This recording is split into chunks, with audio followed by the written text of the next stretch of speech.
Cancer lang 'to. Sinasabi nila sa akin, "Nagbibiro ka ba? Biro ba 'yan?"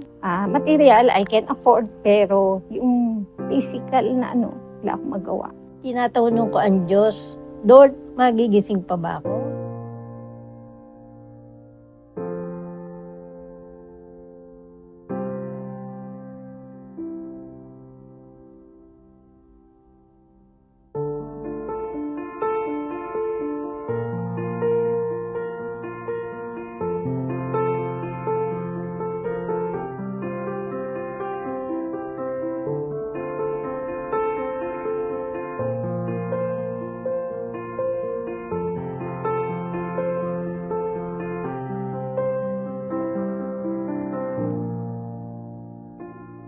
Ako si Dore Evangelista na naoperahan ako sa breast cancer, stage 2A, ER/PR.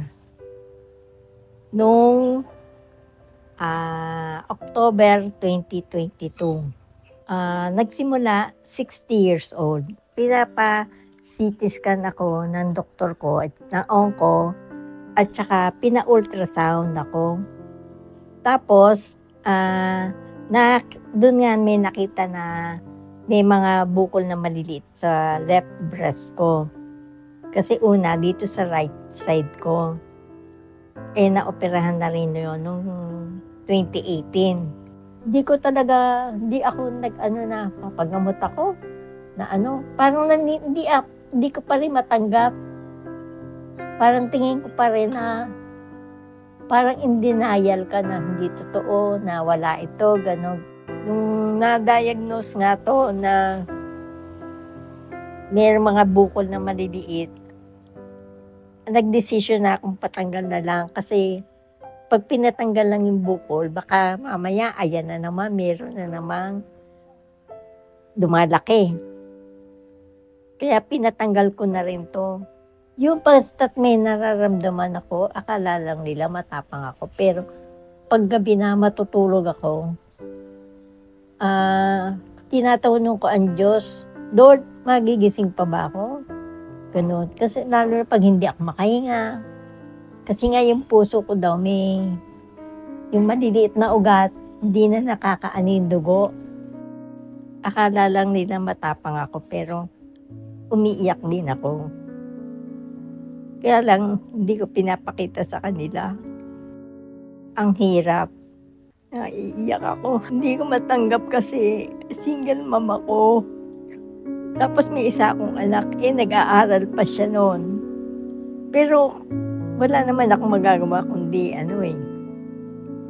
lakasan ko yung loob ko na cancer lang to Ito lang to Yun ang parang naging ko. Pag may nagtatanong sa akin, ano sakit ko? Cancer lang to. Sinasabi nila sa akin, "Nagbibiro ka ba? Biro ba 'yan?" Wala akong maisagot Kaya sinasabi ko na cancer lang. Bakit ako? Bakit ako pa? Wala akong katulong sa buhay. Yung anak ko, nag-aaral pa. Yun, natanong ko sa sarili ko. Kaya lang, hindi ko sa anak ko. Kasi baka manghina siya. Kasi ang sabi ng classmate niya, umiiyak nga siya. Yun. Tapos sabi niya, "Ma, bakit ikaw pa?" Hindi siya na talaga siya lang yung kasama ko lagi sa pagkikemo, sa pagpunta sa doktor. Siya yung kahit puyat na puyat siya, sasamahan pa rin niya ako.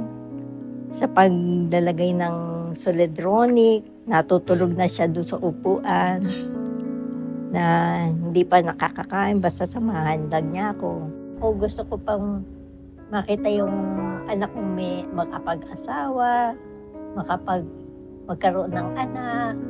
Niloloko nga nila ako, "Pag-asawahin na natin para makita mo pa apo mo." Sabi ko, makikita ko, hindi mo naman maalagaan dahil hindi nga ako pwede magbubuhat dahil yung buto ko. Yun. Warrior yang si Dory, kapatid ko, kasi kahit nag-iisa yan, pinipilit niyang magpagamot. na nag-iisa sa init kahit nagko-commute lang yan, walang kasama. Tinitignan ko na lang siya habang palabas siya ng gate. Wala akong magawa. Kahit na siyempre, material I can afford, pero yung physical na wala akong magawa. Yung una dito, tinutulungan ako ng kapatid ko. Pero siyempre, lumalapit ako sa sa PCSO, at saka DSWD, at saka sa government na dyan sa City Hall. Kaya lang itong pangalawa, hindi ako makalapit kasi nagkaroon ako ng sakit, sumasakit tong bewang ko, balakang, dito lang naman, parang nilalamutak yung laman. Hindi ako makaupo, hindi ako makatayo, hindi makalakad. Tapos paghihiga ako, kailangan alalayan din. Hindi rin makatayo, pag-iihi sa gabi. Ang hirap. Inano nga ako ng doktor ko na onko na kailangan mai-injection akong Seladronic na monthly. Napakamahal, hindi ko makayanan. Naghanap ako sa mga bangbang, sa cellphone lang. Hindi nga ako makalakad kasi. Kabili ko ang mahal. Sabi ko, hindi ko kakayanin. Monthly pa naman. Seladronic, tapos letrozole. Meron pang mga gamot sa puso na kailangan inumin. Naghanap ako, may nakita ko na Get Meds. Yan, nagtanong na ako doon. Sabi naman, meron sila. Doon, sabi ko, baka naman mahal. Hindi ko, kasi naghahanap ako mura. Yun, inano nila sa akin na mura lang. Tapos senior ako, may discount pa. Yun. Hanggang sa nagtuloy-tuloy na, doon ako lagi umu-order sa Gets Med. Napaparating nila sa akin ng mas maaga, mas convenient. Maraming salamat sa murang gamot na ako tatanggap ko at sa pagdating dito, deliver sa akin ng maayos. Maraming salamat kasi ngayon nakakakilos na ako, nawala yung sakit sa mga buto ko. Sa awa ng Diyos, siyempre, laging dasal lang, panalangin, dahil ang buhay naman talagang ganyan.